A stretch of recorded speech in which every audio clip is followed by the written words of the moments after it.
Salut, c'est Exoa pour exoaware.fr. Aujourd'hui, une vidéo de mon avis sur l'iPhone 7 Plus de chez Apple, un produit que vous pouvez retrouver à partir de 909 € pour le modèle Plus et à partir de 769 € pour l'iPhone 7 traditionnel.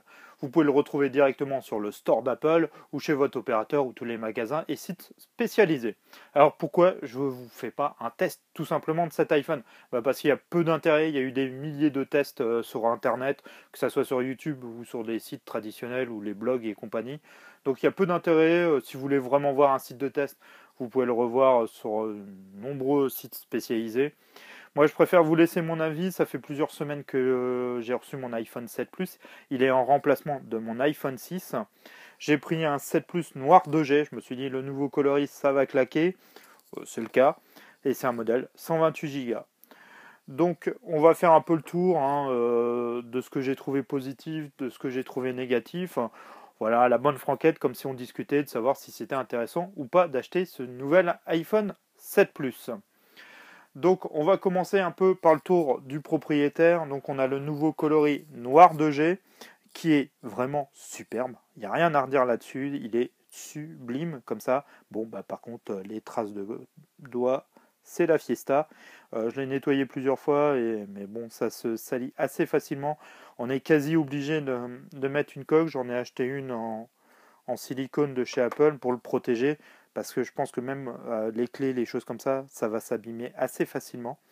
C'est dommage parce que vraiment le coloris est vraiment sublime. La gestion des antennes sur les côtés aussi, ça c'est plutôt pas mal, c'est très bien intégré. C'est plus joli que les iPhone 6 et 6 Plus, 6S avec la bande qui était ici avant. Donc au niveau du design, ça se reproche de l'iPhone 6 et 6S. Voilà. Ouais, on reste dans la continuité, c'est plutôt pas mal, c'est un form factor que j'aime bien. Je prends toujours le modèle Plus, j'ai des grandes mains et maintenant je travaille quasiment qu'avec l'iPhone. Donc c'est pour ça que j'ai pris aussi un modèle 128 Go. Vous vous rappelez, mon ancien iPhone 6S Plus, c'était un 64 Go. Donc là, j'ai vu qu'il n'existe plus. Je suis parti sur le modèle 128. Voilà un peu pour l'histoire. On va continuer sur les tailles. Maintenant, il n'y a plus de modèle 16 Go, c'est à partir du 32 Go maintenant. Donc ça, c'est plutôt une bonne chose. Le modèle 16 Go, moi, bon, je suis quand même un utilisateur assez avancé, mais voilà, je pense qu'il y a encore pire que moi. Et déjà 16 Go, je le remplissais très facilement. 32 Go, c'était un petit peu court. Ils font plus le 64. Le 64 me convenait pas trop mal. Vu que je veux évoluer le site, j'ai pas mal de choses qui peuvent prendre de place pour utiliser l'iPhone. Donc 128 Go, je me suis dit ça serait bien. Mais bon, pour le modèle 128 Go, on arrive quand même à 1019 €. Ça commence à piquer sévère pour un iPhone. Faut savoir que pour moi, c'est quasiment maintenant le remplaçant de mon ordinateur portable. J'avais un MacBook, je voulais même pas présenter parce que je trouvais ça sans trop d'utilité. C'est pas un ordinateur puissant, autant mon iPhone est aussi puissant, je trouve, et j'arrive à faire même plus de choses avec l'iPhone qu'avec le MacBook. Donc je trouve qu'il y a plus d'intérêt maintenant à avoir un téléphone, voire une tablette, qu'avoir un ordinateur portable, à part un MacBook Pro ou des choses comme ça qui sont très puissants.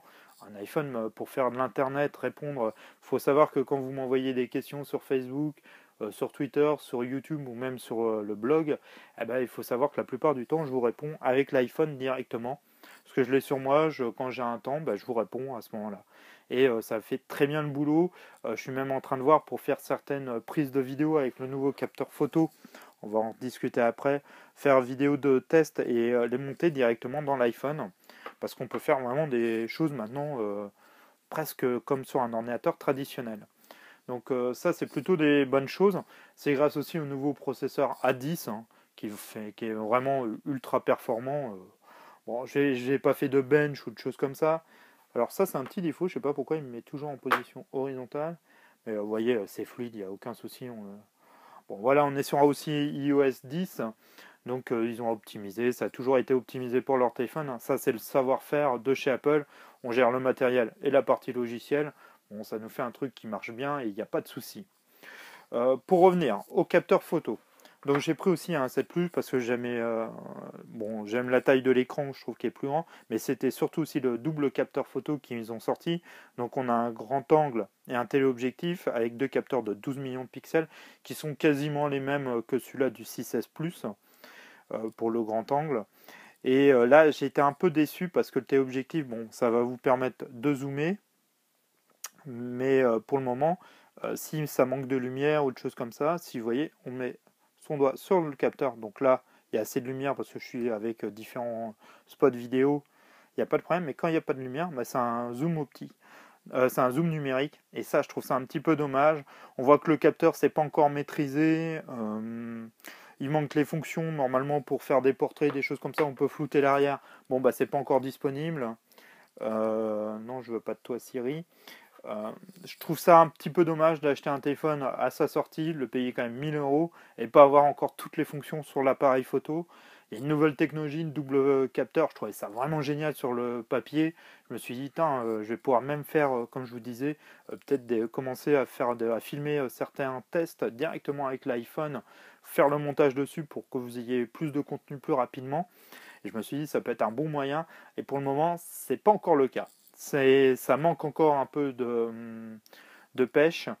C'est vraiment dommage. Ça va venir, je pense, dans les prochaines mises à jour de iOS, avec les fonctions de flou d'arrière-plan et des choses comme ça. Mais pour le moment, on ne les a pas. Et je trouve qu'à la sortie d'un iPhone, c'est un petit peu dommage, surtout en prix de 1000 euros. Donc on est sur quand même un téléphone haut de gamme. Hein. On ne parle pas d'Android ou de choses comme ça. J'ai été prêt à mettre ce prix-là parce que, comme je vous disais, ça remplace presque. En ce moment, j'ai plus d'ordinateur portable vraiment attitré.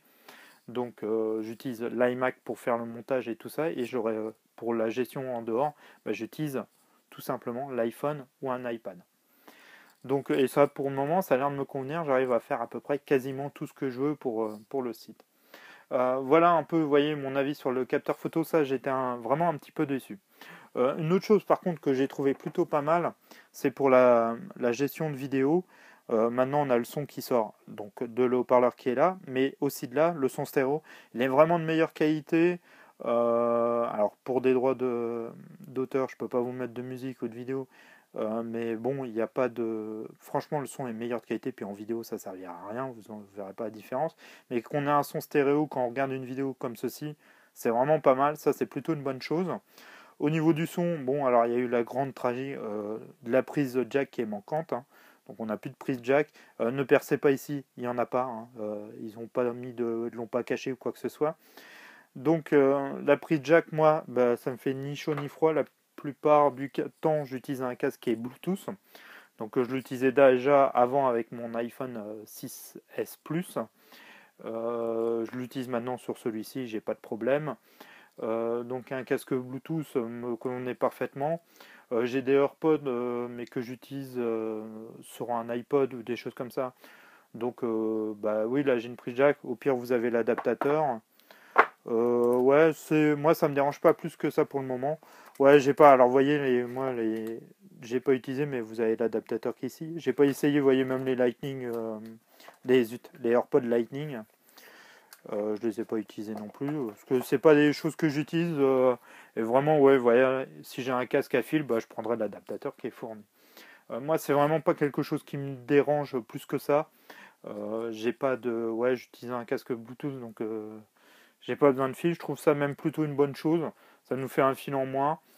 Voilà. Moi c'est pas quelque chose qui m'a plus dérangé que ça. Au niveau de l'écran, je trouve qu'ils sont améliorés, il est plus lumineux et il y a un meilleur rendu. On le rend à l'utilisation surtout en extérieur. Donc ça c'est plutôt pas mal aussi. Euh, voilà un peu. Bon, on va retrouver après les nouvelles fonctions d'Apple Play, tout ça qui sont toujours là. Le Touch ID, alors le Touch ID, c'est plutôt au début c'est un peu déstabilisant. Surtout quand on est sur une table, on sent presque pas la vibration, surtout que là. Mais on peut le régler et je trouve le principe vraiment plutôt pas mal. Au final, juste tout simplement de poser son doigt et qu'il n'y ait plus de bouton de clic, on gagne un peu de temps. Et au final, avec l'habitude, je trouve ça me fait maintenant bizarre quand je repasse sur l'iPad d'avoir vraiment un bouton à cliquer. Et surtout avec iOS 10, avec maintenant la fonction où on tape 2 fois. Alors, t'es Siri mignon, mais tu arrêtes. Tout simplement, maintenant, d'appuyer 2 fois, bah, je trouve que quand c'est le nouveau Touch ID, le nouveau bouton Home, c'est plus efficace qu'avec un ancien bouton où il faut appuyer 2 fois, c'est un peu le galère sur iOS 10. Là, c'est vraiment efficace. On peut le régler à différentes sensibilités. Voilà, moi j'ai trouvé un compromis qui me va bien. Je me dis que même par la suite, on pourra peut-être avoir des utilités ou des choses qui peuvent être mises en avant avec ce bouton Home qu'on ne pouvait pas faire avec un bouton physique. Donc ça, c'est plutôt une bonne chose. Le fait qu'il soit devenu résistant à l'eau, c'est pas mal. Bon, j'en ai pas, je vais pas le prendre dans la piscine ou des choses comme ça. J'ai une GoPro. Mais bon, on peut regarder maintenant une vidéo dans son bain sans avoir peur que si on le fait tomber, bah voilà, il soit mort. Voilà, bon, en général, je fais assez gaffe à mes téléphones, je m'amusais pas à les foutre dans les toilettes ou des choses comme ça. Mais bon, quand ça vous arrive, vous êtes bien content qu'il soit résistant à l'eau. Donc ça, c'est plutôt une bonne chose aussi. Bon, on va pas se cacher vite fait, mon avis est quand même plutôt positif. Il y a des choses qui sont arrivées qui sont plutôt bonnes. C'est toujours, en fait, on améliore un système qui marche bien. J'avais un iPhone 6S. Si vous avez un iPhone 6S par exemple et que vous voulez changer, euh, si vous voulez le changer comme moi pour vous faire plaisir, faites-le. Si c'est pour vous faire plaisir, c'est votre cadeau. Moi, chaque année, maintenant, je mets de l'argent de côté. Je sais que je vais m'offrir le nouvel iPhone. Bon, voilà, c'est mon plaisir. Je fume pas. Voilà, je mets un peu d'argent tous les mois de côté. Et puis, je sais que l'année d'après, en vendant l'ancien modèle que j'ai et puis en mettant de l'argent de côté, je peux acheter le nouveau sans trop de difficultés. Voilà, c'est mon plaisir. Je m'amuse même plus à me dire qu'est-ce que je fais, je vais l'acheter ou pas. Je vais le prendre et puis voilà. Par contre, vous avez une question un peu économique, vous n'avez pas l'argent, vous hésitez et tout ça. Si vous avez un iPhone 6S, est-ce que ça vaut le coup? Voilà, difficile de vous le dire. Franchement, je pense que quasiment non. L'iPhone 6S fonctionne très bien encore. Le capteur photo, si vous faites des photos traditionnelles, ça va être très bien. La grosse nouveauté, qu'il soit étanche ou que le nouveau Touch ID, le nouveau bouton Home, ouais, ça peut passer.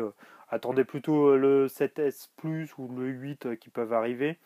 Par contre, si vous aviez un iPhone 6, un iPhone 5, ouais, là vous allez avoir un changement de technologie qui est vraiment avancé. Moi, à mon avis sur l'utilisation, je suis quand même content des innovations qu'ils ont fait. En général, c'est plutôt dans le bon. À part le capteur photo, même si je sais, je suis déçu pour le moment, mais je sais qu'il va avoir ces améliorations vont arriver dans iOS 10.1 ou dans les prochaines mises à jour. Autrement, ça reste toujours un excellent produit. On est chez Apple, hein, c'est toujours super bien fini. Là-dessus, il n'y a vraiment rien à redire. Ouais, il y a vraiment rien à redire. La finition maintenant avec les bords en haut, c'est vraiment génial. Le nouveau Flash, c'est pas mal. Voilà, il y a rien. C'est toujours mieux que ce qu'il y avait avant. Euh, les fonctions d'iOS 10, je vous en ai pas trop parlé. Moi, je m'y suis fait. Ça m'a pas trop déstabilisé. Je trouve que les nouvelles choses sont plutôt bonnes. Euh, je trouve quand même quand on perd, c'est rare chez Apple, et ça c'est plutôt pas mal. C'est rare qu'on perde en qualité. En général, on reste sur la même chose et on gagne des améliorations. Donc c'est toujours plutôt positif. Euh, voilà, j'ai pas eu de désagréments, à part des fois de temps en temps, je sais pas pourquoi, je pense que c'est le gyroscope qui me met en mode paysage au lieu du mode portrait. Voilà. Bon, c'est juste peut-être les soucis. J'ai pas rencontré de bug dans iOS 10, que ce soit sur l'iPhone, alors le 6S que j'avais avant ou l'iPhone 7 Plus, sur l'iPad non plus. Ça reste, je trouve, en ce moment, ça tourne plutôt pas mal. C'est efficace, ça marche bien. Là, le nouveau coloris est chouette. J'ai des amis qui ont pris un noir mat. Il est vraiment pas mal. Je regrette même peut-être. Bon, le noir de G est vraiment sublime, mais alors avec les traces, c'est une horreur. Je regrette peut-être le noir en mat. Je trouve qu'il était canon aussi. Voilà, après vous avez tous les autres coloris, hein, or, rose et argent. Euh, non, ça reste un excellent produit. Mon avis est positif. Voilà, je vous déconseille pas d'acheter un iPhone 7 ou 7 Plus. Franchement, je pense que vous serez satisfait. Et ça reste un excellent produit. C'est vrai que si vous avez un 6S, ou vous voulez mettre moins cher, achetez un 6S ou S Plus. Ça, c'est pas mal et il reste aussi performant. Les quelques nouveautés qu'on a en fait sur l'iPhone 7 ou 7 Plus là, c'est pas des grosses nouveautés majeures, c'est pas ça qui va changer. Le design est quasiment le même, à part le nouveau coloris. Bon, c'est sympa, hein, les nouveaux coloris qu'ils ont fait, il n'y a rien à redire là-dessus. Le noir mat est vraiment joli aussi. Euh, voilà à peu près les différences et ce que je trouve pas mal. Après, au niveau du poids, j'ai pas vu de différence. Je le trouve à peu près pareil, la tenue en main. Bah, le problème, c'est un peu glossy, je trouve que c'est toujours. Mais ce modèle-là, même l'iPhone 6, le premier, je trouvais qu'il était un peu glissant en main. Mettez une coque, hein, franchement, c'est assez important. Moi, je mets toujours des coques sur mes iPhones, ça les protège toujours bien. Alors, les coques après d'Apple ou autres, n'hésitez pas à voir, je vous mets un lien. Tiens, parce que Mobile Fun vend un paquet de coques en ce moment. Donc, si vous en cherchez une pour votre iPhone 7 et 7 Plus, je vous mets un lien en dessous de la vidéo. Voilà, voilà mon avis un peu général sur cet iPhone. Donc, vous voyez, hein, il reste quand même plutôt positif, à part le capteur photo là sur le 7 Plus que je suis un petit peu déçu. Mais bon, je sais que ça va évoluer. Ça reste un excellent produit que je peux que vous conseiller si vous avez envie de vous faire plaisir et d'acheter un iPhone 7. Allez-y, vous vous ferez plaisir et c'est toujours agréable d'avoir un beau téléphone. Bah moi, qui est technophile, j'adore avoir un beau téléphone qui marche bien, c'est toujours super agréable. Voilà, n'hésitez pas à laisser un commentaire ou à me donner vos avis si vous avez acheté un iPhone 7 ou 7 Plus, ou si vous avez des questions, n'hésitez pas à les poser sur la page Facebook, sur YouTube ou sur le site, hein. Il n'y a pas de problème, j'essaierai de vous répondre toujours dans les plus brefs délais. Et puis bah, me suivre sur YouTube, sur Facebook, sur Twitter ou sur le site. N'hésitez pas, c'est toujours ExoAware. Et puis je vous dis à très très vite dans une prochaine vidéo. Allez, ciao!